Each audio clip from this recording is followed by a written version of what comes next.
ছোট একটা উটের বাচ্চা তার মাকে প্রশ্ন করলো, মাগো, আমাদের পিঠের উপরে এত বড় কুচ থাকে কেন? তখন সেই উটনি তার বাচ্চা উটকে বলল, বাবা শোনো, মরুভূমির মধ্যে সফর করার সময় আশেপাশে কোনো পানি থাকে না, তাই আল্লাহ রাব্বুল আলামিন আমাদের পিঠের উপরে এই কুচ দিয়েছেন, যার মধ্যে আমরা পানি জমা করে রাখি, আর কয়েকদিন পর্যন্ত এই কুচের মধ্যে জমা করে রাখা পানি পান করে আমরা উত্তপ্ত মরুভূমির মধ্যে চলতে পারি। তখন সেই বাচ্চা উটটি তার মাকে আরেকটা প্রশ্ন করলো, মাগো, আমাদের এত বড় বড় পা কেন?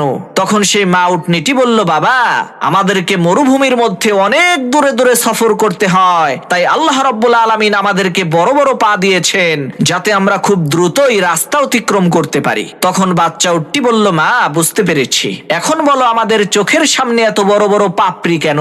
তখন সেই মা উটনিটি বলল, বাবা, মরুভূমির মধ্যে অনেক সময় বালুর ঝড় হয়, আর সেই ঝড়ের মধ্যে যাতে আমাদের চোখটা সুরক্ষিত থাকে, এ কারণেই আল্লাহ রাব্বুল আলামিন আমাদের চোখের পাপড়ি এত বড় করে দিয়েছেন। তখন সেই উটের বাচ্চাটি বলল, মাগো, আল্লাহ তাআলা আমাদের পিঠে কুচ দিয়েছে মরুভূমিতে পানি সংরক্ষণের জন্য, লম্বা লম্বা পা দিয়েছে মরুভূমির পথ চলার জন্য, চোখের বড় বড় ভ্রু আর পাপড়ি দিয়েছে মরুভূমির ঝড়ের কবল থেকে চোখটাকে নিরাপদ রাখার জন্য। তাহলে আমরা মরুভূমিতে না থেকে এই চিড়িয়াখানার মধ্যে থাকছি কেন? এই চিড়িয়াখানা তো আমাদের থাকার জায়গা না।